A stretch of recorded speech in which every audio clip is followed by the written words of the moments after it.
Hello, viewers. My name is Dr. Tavla Buriro, and I welcome you all to this course on ethical hacking. In this course, the idea is to learn the essential techniques and the fundamentals of ethical hacking and how to use them to protect ourselves and others from cyber threats. This is actually the purpose of this course. Ethical hacking, as you know, is the practice of testing the security of a network or a system with the approval of the organization. Ethical hackers use the same techniques as malicious hackers, but with the goal of finding and fixing vulnerabilities, not exploiting them. This is basically the basic difference between ethical hackers and malicious hackers. Ethical hackers, they just try to find and identify the vulnerabilities and bugs into the system without exploiting them. And then they just report those bugs and vulnerabilities to the corresponding organization. While malicious hackers, they would try to exploit those vulnerabilities or bugs, for example, in order to do malicious activities. So ethical hacking actually is important because it helps organizations prevent cyber attacks and protect their data, assets, and of course, most importantly, their reputation. Ethical hacking can also improve the security, awareness, and skill of the staff and users. Okay, so I know ethical hacking is challenging, but rewarding as well. Okay, for those who have the passion, those who have the skills, and those who have ethics to do it. Ethical hackers need to have a strong knowledge. Knowledge of what? To be from my perspective, they should have the knowledge of cybersecurity. They should have the knowledge of networking, programming, for example, and various hacking tools and methods.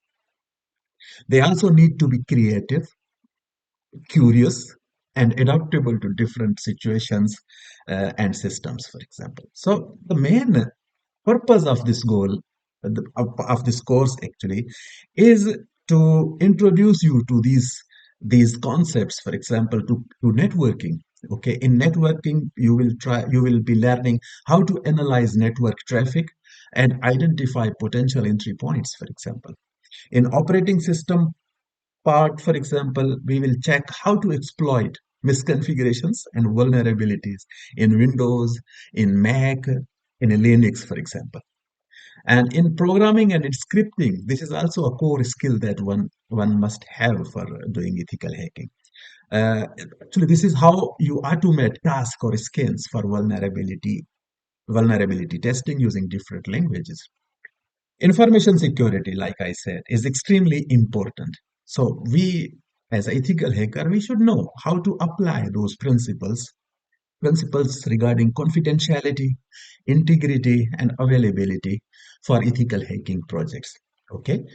So basically, let me issue a disclaimer. This course is designed for beginners, not for experts at this level. Okay.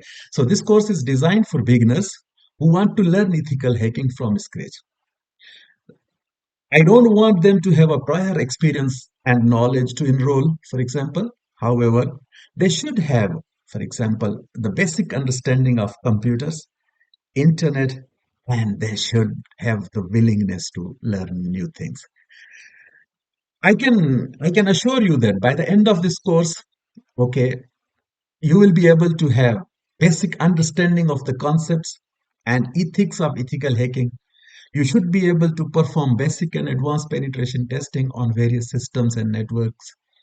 You will be using different hacking tools and frameworks to conduct ethical hacking by yourself. Then you will be able to report and document your findings as well, and recommendations, of course.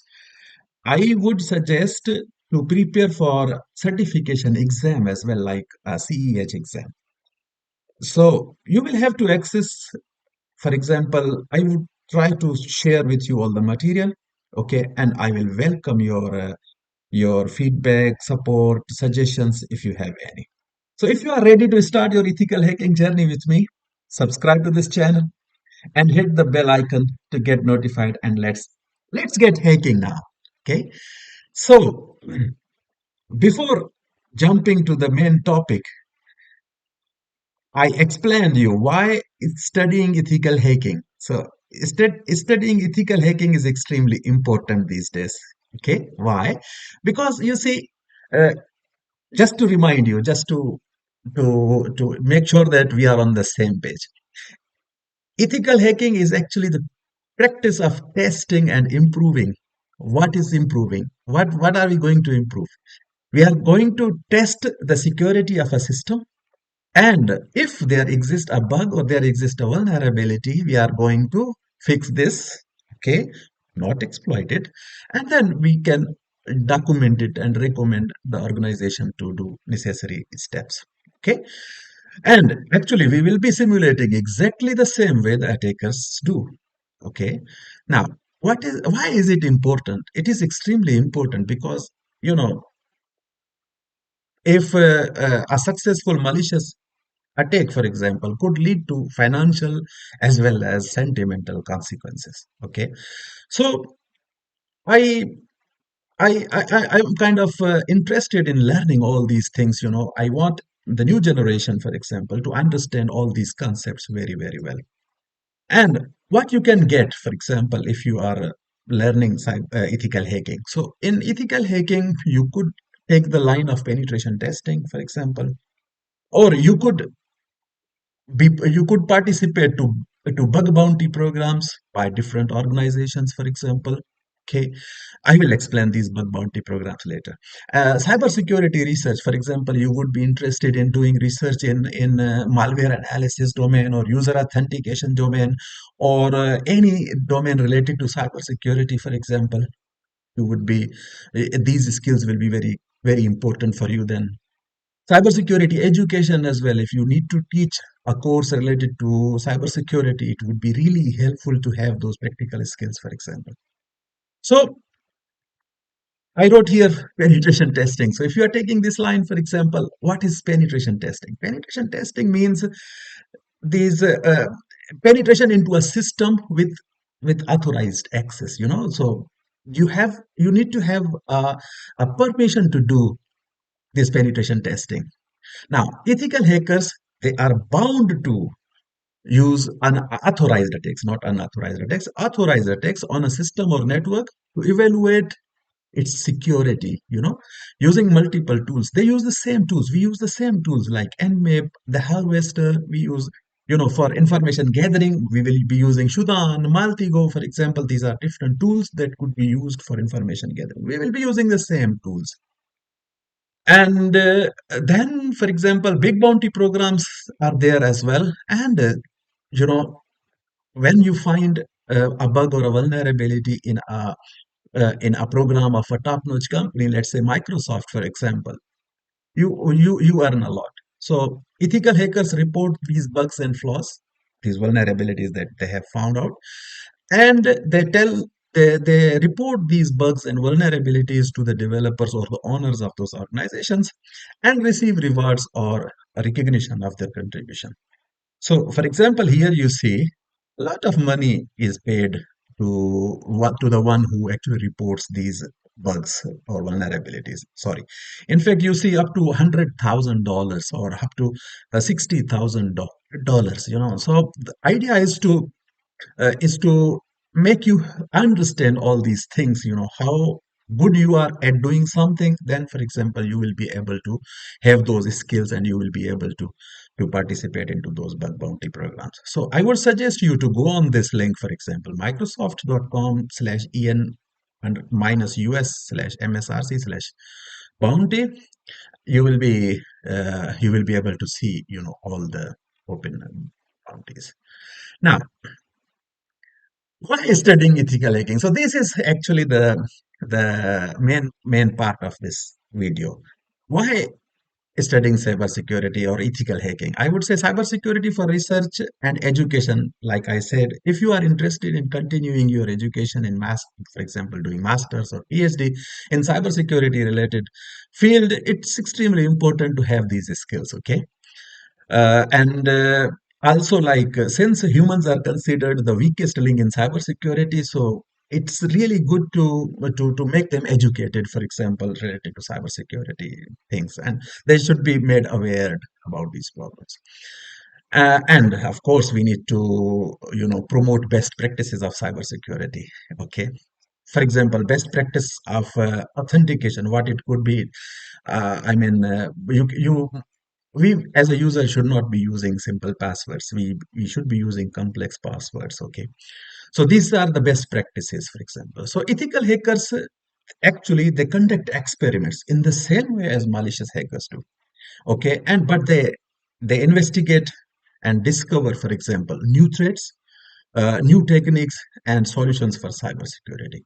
Okay, this is like this point actually is extremely important. You can continue these points in your masters or in your PhD programs as well. Now, salaries, as far as salaries are concerned, for example, ethical hacking is a very good field, very, very good field. And for example, the salaries of entry level position is like Glassdoor reports $109,552 a year. So it's quite a lot salary, for example. But the salary depends also on the experience as well. More experience you get, more skills you have, for example, you get more salary. Okay. And also like by the, for example, having the basic knowledge of basic ethical hacking, for example, you can be inducted as a security engineer or cyber security consultant, for example. Their salaries are also like $106,000 or 97.259 dollars, for example, 97,000, for example. So the point is, this is an emerging area. Okay, a lot of threats are being discovered these days. We have a lot of attack vectors coming in. So there will be a need of ethical hackers, cybersecurity experts, security engineers in this area. So I would suggest to pursue this career, for example, whether you are a bachelor in computer science, electronics, mathematics, I don't mind, but I would suggest you to go for cybersecurity domain like ethical hacking, for example, or take any line, for example, a roadmap for cybersecurity, and you will be succeeding. Now, about me, if you are curious to know who am I, what am I doing, for example, a very short uh, slide, for example, I have a couple of slides to mention here. For example, as far as my education is concerned, before actually jumping to the education, I would just like to introduce myself like I'm an engineer, I'm a scientist, and a researcher with extensive research in cybersecurity, especially in authentication and access control domain.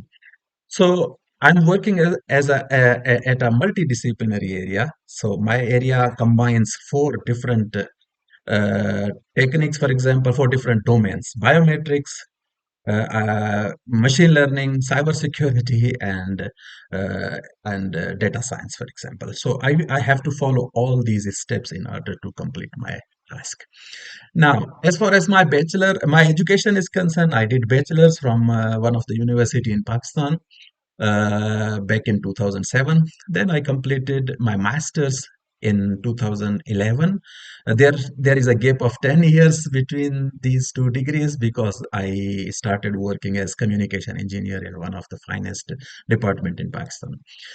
Then in 2012, I started here at University of Toronto in this very beautiful building, my PhD, and I completed this PhD and defended successfully in 2017 with a major in security and privacy. Now, as far as my employment experience is concerned, I have been working since 2006. So since 2006, in 2006, I joined Pakistan Meteorological Department, which comes under the Ministry of Defense. I started working as communication engineer, and I stayed there till 2012 before leaving for my PhD at University of Trento. So I started my PhD in Trento in 2012 and completed in 2017, like I said earlier. And right after my defense, I got I won this position of postdoc, and I worked in the same lab with the same professor, and I continued for 2.5 years. In 2019, I switched to another university. I started doing postdoc again at University of Bolzano in Italy. And then in 2020, for example, I won this position of assistant professor, and I became assistant professor for 3 years. After 3 years, I moved to University of Ca' Foscari, Venezia, where I'm currently assistant professor in Department of Environmental and Informatics Statistics, okay, at Venezia. Now, I'm one of the organizers of Cyber Challenge 2023. So this is actually a national level Italian challenge in cybersecurity, where we as organizers, for example, try to train our young generation, for example, and to participate to the national level and international level in the cybersecurity. This is capture the flag type challenge, for example, and teams from all over Italy, they participate and do uh, they participate to this challenge of 6 months long. So about the course that I'm planning to deliver now, for example, is like ideally, since I'm not a YouTuber, I'm a full-time YouTuber. I'm not. I'm a professor, so I have a lot of things to do, for example, but I cannot commit exactly 20 weeks, but I'm thinking that I will be able to get some time for of in 20 minutes 20 weeks, sorry, to on various topics of ethical hacking, to cover various topics of ethical hacking. And in these courses, for example, I will try to introduce at least 10 labs, okay, where the idea will be to run, modify, and understand all the examples that I teach, for example. So there will be 10 labs. Also, like if you would prefer, you could follow these two books that I'm suggesting. Otherwise, the material will be sufficient enough. Now, the syllabus, for example, like in the next, I have divided the course into the modules. The first module will be all about background, and in background, I will be discussing, for example, basics of networking, or like what are network topologies, what is actually a network consists of, which devices or equipments they are extremely important to construct a network, for example. Then we will discuss basics of cybersecurity, information security, like what is CIA triad, for example, why confidentiality, integrity, and availability, and why does they matter. Then I will try to set up a lab, and we will be checking those connected devices, for example, by different pings, by different protocols. Then we will do information gathering and reconnaissance, for example, and scanning and enumeration. So we will be doing all these things also like practically. So stay tuned with me, stay tuned with me. And one more thing, like these modules could or topics could be kept included as well. So we can add them later as well, should not be a problem. And so course duration, like I have said, like this time could be increased as well, so up to 30 or 25 based on the availability of time. I cannot commit full time here. And weekly schedule is like lectures and labs will be released every Sunday. So the first lecture you could expect on let's say 12th, okay, 12th of February. Session frequency will be, and the labs also on Sunday you will have lecture and a lab. And session frequency, for example, what I'm interested in, if you have any live questions, you could ask questions in your in comments as well. But still, if you have any question, I'm planning to arrange a session every Friday, for example, of 30 minutes. Will When I will be live, you could ask as many questions as you want, for example. And the purpose basically of these sessions will be to answer your questions if you have any, and or to provide you any clarification sort of a thing, or addressing your concerns, for example. So I'm I'm excited to be here, and I hope you are also excited to join me for this journey. Next class will be on ethical hacking background. We will be covering, basics of networking, like what is a network, what are the network components, devices, how do we form network, for example. Then followed by a lab on packet tracer, for example. We could exploit packet tracer for creating a small network and try to analyze the communication between those devices. Then we will have TCP and UDP. We will discuss the difference between them. We will be discussing the difference between TCP and IP and MAC addresses as well. These are also very extremely important concepts. So I'm super excited to be here, and I hope you also. Until next time, thank you so much. Don't forget to follow, subscribe the channel, and hit the bell icon to get notified. Thank you so much. Bye for now.